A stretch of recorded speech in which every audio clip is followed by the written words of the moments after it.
Alright, so when was the last time that you have seen graveling?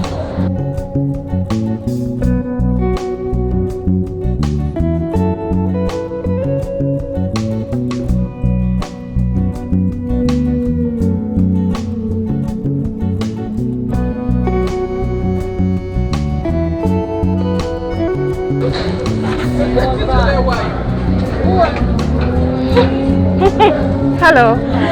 Yeah. Hello. It connects Creek Street to Barnett Street, really.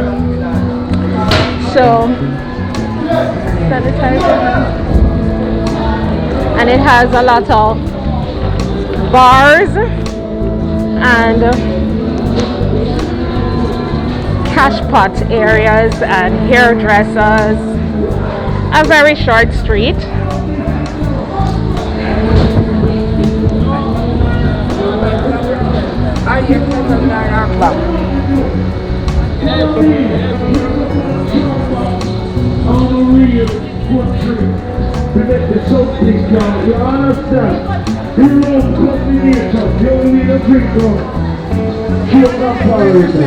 And then right here is the connection to Barnett Street.